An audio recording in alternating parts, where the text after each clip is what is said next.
Andreas, what is Bitcoin neutrality and why it matters? Oh, thank you for setting this one up for me. This takes me back. The very first presentation I did in the Bitcoin space was in May of 2013 in San Jose, the first San Jose Bitcoin conference. I know a few people here who were at that conference. Yep. And my presentation topic was Bitcoin neutrality. So this takes me back. Thank you. So how many people here have heard of net neutrality? Okay. What does net neutrality mean? What does Bitcoin neutrality mean? Bitcoin neutrality means that in the network, everyone is equal. The network doesn't care if the source or destination, who they are, what their role in life is. It doesn't care if the source of an IP packet or the source of a Bitcoin transaction is young or old, Republican or Democrat, communist or capitalist, black or white, male or female, human or machine. It doesn't care. The network forwards packets. It doesn't matter if the packet contains an image or a video, if it contains text, if it contains a revolutionary application like Bitcoin, the network forwards the packet. The network only cares about one thing. Is the packet validly formed? Does the checksum validate? Is the address for the destination known? The packet gets forwarded. That's neutrality. And it applies to Bitcoin too. Bitcoin doesn't care whether the origin of the transaction is in one country or another, is part of a privileged class or not, whether it's for $1 or $1 million. It doesn't matter. Is the signature valid? Does the transaction follow the consensus rules?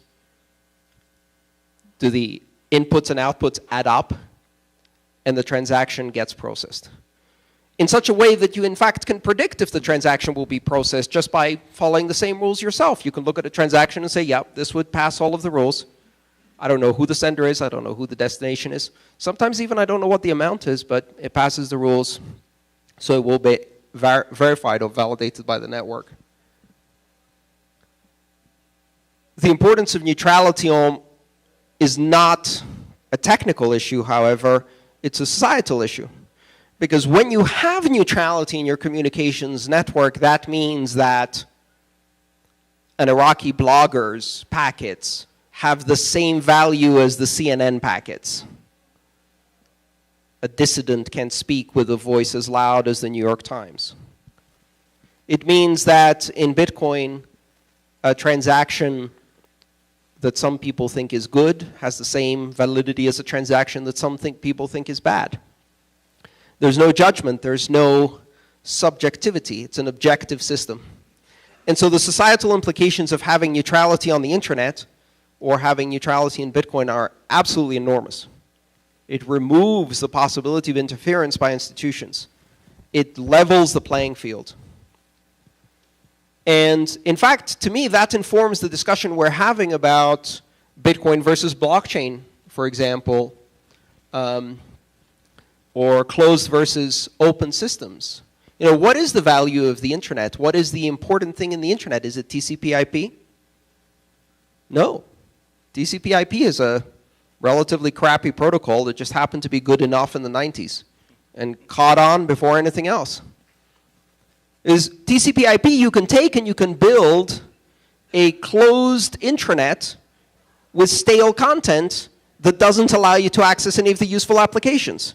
You can take TCP/IP and build MSN, the Microsoft network. Remember that? They did. And they did. And they shut it That down. was the response to the internet. We see the internet, we think TCP/IP is the magic thing. We build our own closed version of the internet and say, look, it's just as good. And it dies because it isn't just as good. It's the same thing that's happening in the blockchain space here, which is to misunderstand the value of Bitcoin and think that the value of Bitcoin is the blockchain, the underlying technology, when it's not. The value of Bitcoin is the neutrality. The value of Bitcoin is the decentralized, neutral consensus mechanism that doesn't care who you are or where you are, and just validates the value of Bitcoin is the open, decentralized, proof of work consensus system that guarantees neutrality, that creates neutrality. That is the thing that gives you permissionless innovation. That is the thing that gives you global access to financial inclusion. That is the thing that makes it magical. It removes subjectivity and makes it objective.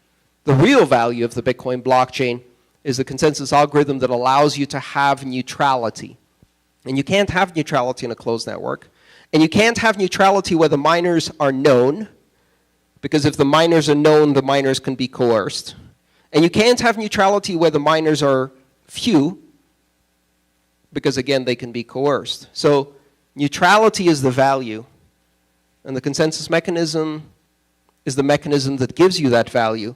And it's really funny to me that the very same companies that misunderstood the internet and thought TCP was the value, so they built intranets, which anybody who here works in an office that has an intranet? Okay, who here works in an office that has an intranet that doesn't suck? Yeah, exactly. You know, so to me it's the same flawed decisions. It's intranet versus internet, Outlook versus email, front page versus the web, blockchain versus Bitcoin, the same empty suits making the same wrong decisions since 1990. It's good for a slogan. You can put it on a T-shirt. Net neutrality is a really powerful thing because it creates a social institution. And that social institution is open and free financial enterprise. And that is created from the principle of net neutrality or Bitcoin neutrality. That's what allows you to remove the intermediaries, remove the points of control, and put everyone on the same equal footing. That gives you the economic inclusion. So Bitcoin neutrality is a technology artifact that creates a viable, sustainable, long-term, egalitarian social institution of free commerce. And that's why it's enormously important. And if we sacrifice Bitcoin neutrality, the blockchain becomes a nightmare. The blockchain then is not a tool for free commerce. It's a dystopian, totalitarian transaction surveillance network, and we already have one of those, Visa. Only this would be worse and bigger. So neutrality is not only the thing that we have, this great gift that gives us this social institution, but it's also a very precious and very fragile gift that we have to maintain. And that, what does that mean? On the internet, it means preventing companies from using the open source, the community, the peering agreements when it benefits them, and then deprioritizing Netflix or WikiLeaks or whoever else is going to be on the list when it doesn't benefit them. And if you don't protect those principles of net neutrality, you will end up with a multi-tier internet that then reflects class inequality and economic inequality of the society it's running on. The same thing applies in Bitcoin. If you are persuaded by the false phantom of terrorists, pedophiles, pornographers, and money launderers to accept the imposition of white lists and black lists and red lists, to accept the imposition of centralized controls that allow you to freeze transactions or reverse transactions, what you lose is neutrality, and when you lose neutrality, you lose everything. All of the benefits of Bitcoin go away. And so neutrality is this cherished thing that we have now, and we will only have it as long as we fight to preserve that neutrality by resisting efforts to censor, to classify, to taint, to whitelist, to blacklist, etc. And we will see those efforts. And I warned about that in 2013 in San Jose. And I think that warning becomes more and more relevant as time goes by because the efforts to impose these structures on Bitcoin will continue to increase. Absolutely. Thank you very much for your answer.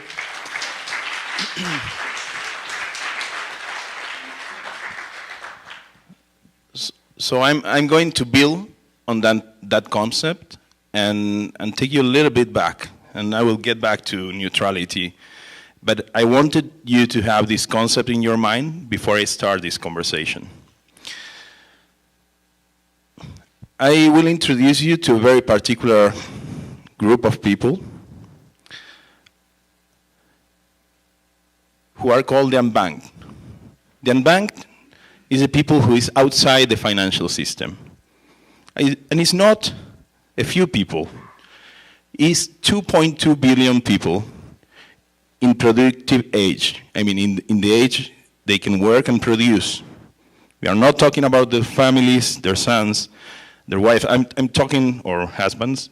I'm talking about the guys and women that can produce and are totally cut out of the financial system. 61% of the Latin American population is in that condition.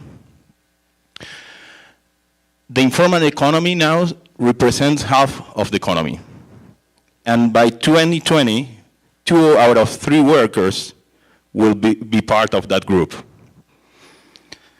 But these are numbers. What it means to be an unbanked in real life, how it feels. 65%, that's World Bank showing us the unbanked radio.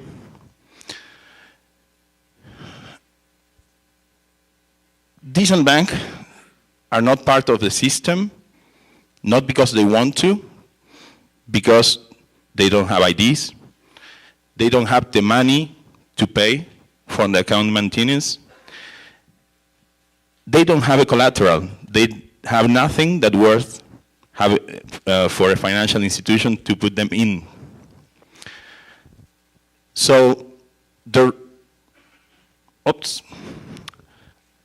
So what means for them is they have no way to protect their wealth because they leave the money under the mattress, go to work, pray not to get mugged. They don't get financing when they are entrepreneurs to buy the machine to produce food, to produce garments. They can only trade within their circle of poverty. So basically, they are condemned to be poor for their life. That's what happened. They are completely isolated. So how come nobody found a solution for this so far? Well, they are trying, but they are trying, of course, for economic reasons, which is good. And those solutions are the mobile payment systems. Those are the first approach. And that's where neutrality comes in play. Because the mobile systems, the mobile payment systems, have no neutrality, there's no transparency, and takes us back to the old problem. We start trusting third parties that will betray our confidence. So we are giving a solution that takes us back to a problem we already know. Then, interests of a monopolistic environment, are not aligned with the needs of the financial inclusion. If I'm a company, I don't care the social impact my acts have, or some companies don't care. And if you're a monopoly, that's even worse. So M-Pesa, which is handling 43%, that moved 43% of the GDP in Kenya through a mobile network, is charging 1 to 2% per transaction fee. 1 to 2% of all the money being moved through that network. Of the poorest, 1% withdrawal fee. Not only that, you are giving that company the power of the 43% GDP of the nation. And as Andreas was saying, oversight of all the population that use that system. So then what we do with this? I mean, we have a problem and we are creating a problem on top of the problem. But we have a solution. Bitcoin blockchain plus smart contracts can enable the construction of a neutral cheap, scalable, and transparent platform. Let's welcome SystemaD. And that is what we are building. What you need to be part of SystemaD, it's a smartphone. And half of the population we are talking that it's outside the system will have a smartphone in their hands by 2019. So that is not a far-fetched assumption. That is something that is going to happen. With that, with SystemaD, they will have access to a way to protect their wealth. They will have access to opportunities to trade with other people no matter where they are on the wealth bridge, as I like to call it. They will access to resources to fund their projects through ethical investors that will decide to put money into entrepreneurs in the social area as well. But they will also get financial education, and what is more important, they will build a reputation. So every action they take within SystemaD will be, built into a reputation that will have the value of a collateral for them to keep getting included in the financial system. But this that I'm talking about is not a dream. This is something we are already working on. We are working with 100 banks, communitarian banks, União Sampaio, to start working on a pilot case. We are also working with Buenos Aires with an NGO in La Villa 31, that is one of the most well-known slums in Buenos Aires, to start a pilot program with 15 entrepreneurs with a basic mobile application and to start training them in digital and financial alphabetization. So I would say, as a final note, this is happening now. If you want to be part of SystemaD and transform society as we know it, I let you know that you might say we are dreamers, but we are not the only one. And the opportunity to change society for good through blockchain technologies is here, is now, and is waiting for us to make it happen. Thank you.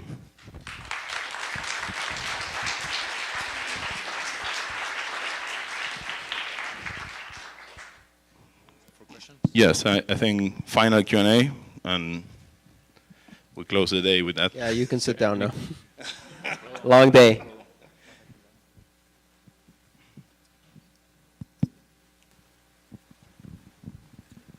Okay. Is SystemaD open source? Yes, SystemaD. The full stack? The full stack will be open source. And let's say that if M-Pesa takes 1%, what about if they use Bitcoin? Bitcoin is already pre-mined, so all the effort in humanity, everybody will make money on their effort. So sometimes we have to think on putting the systems and forget about the profits.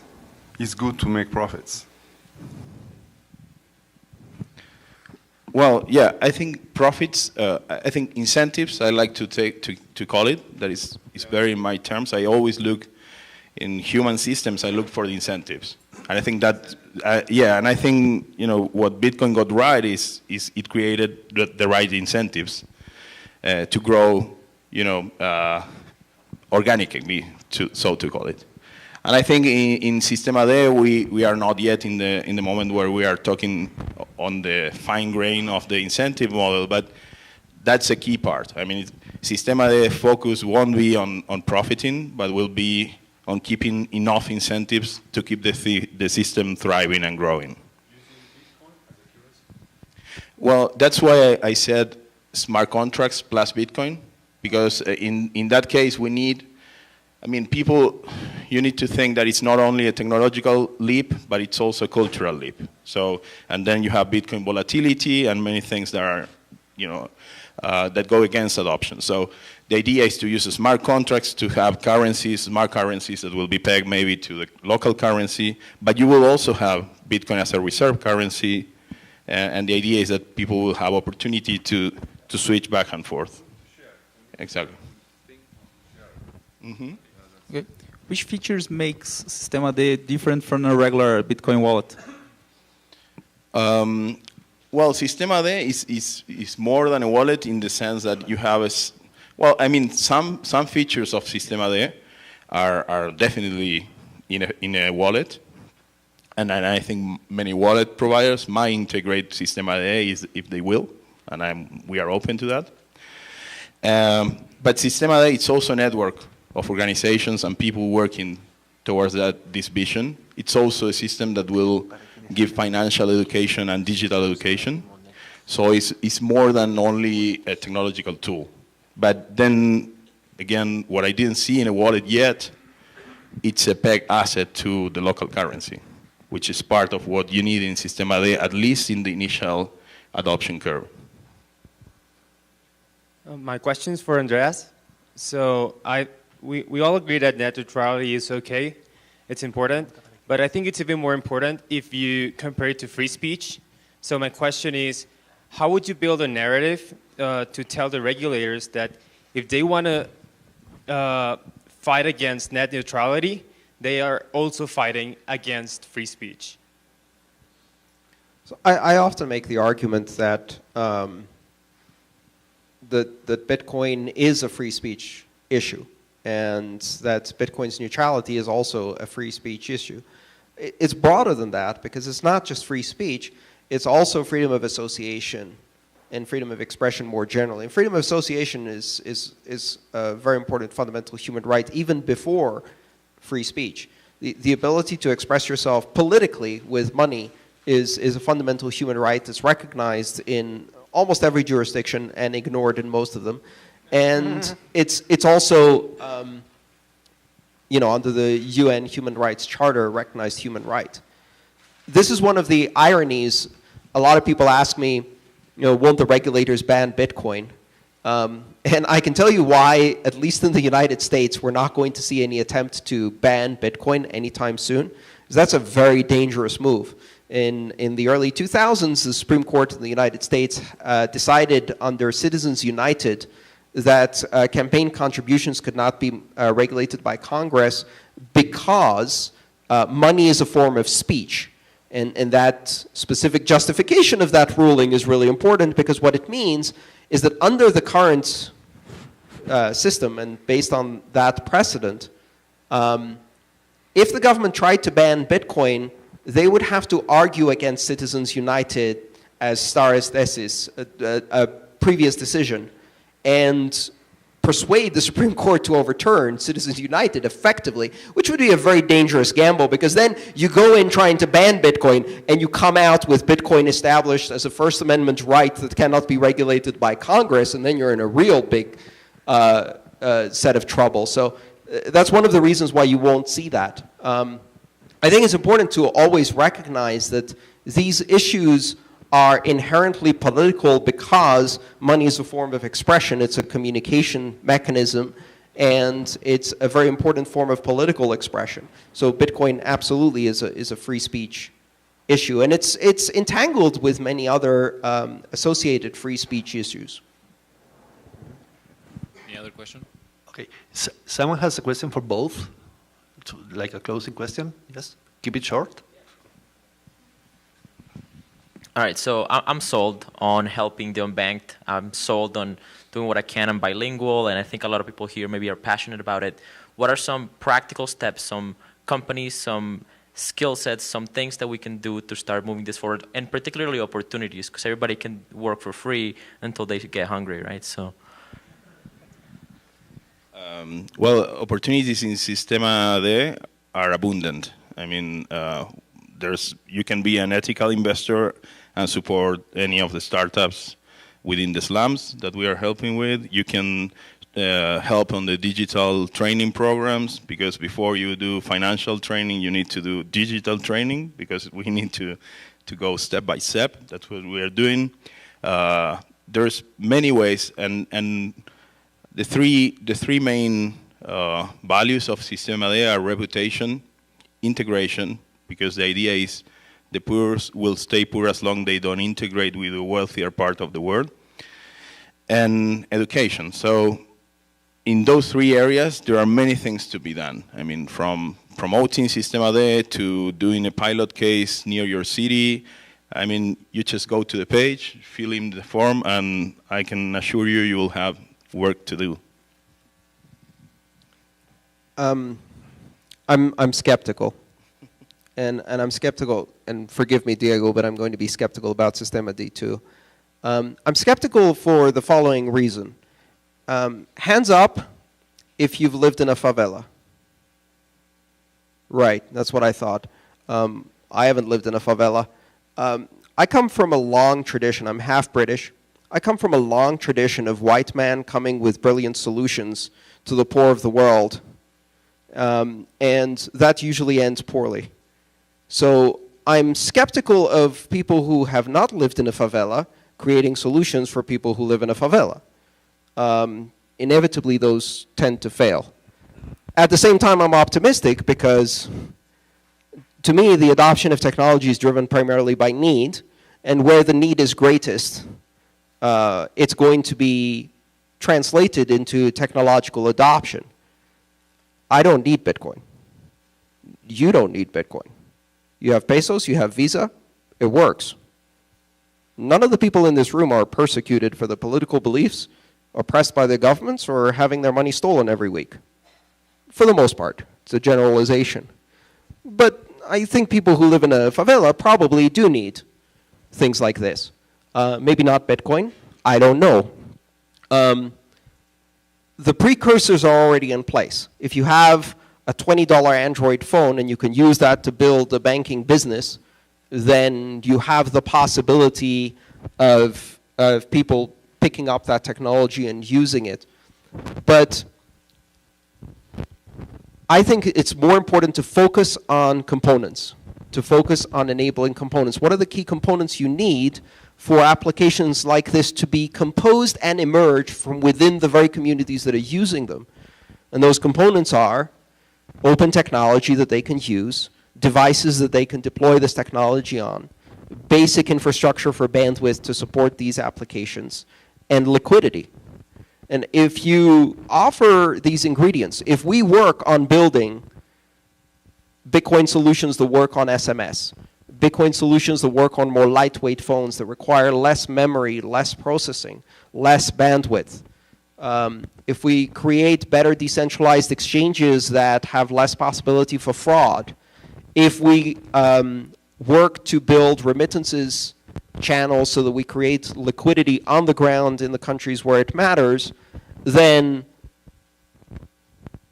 some kid in a favela is going to take all of that and is going to build their own SystemaD, right? Which has nothing to do with what we had a vision of, no offense. Great vision.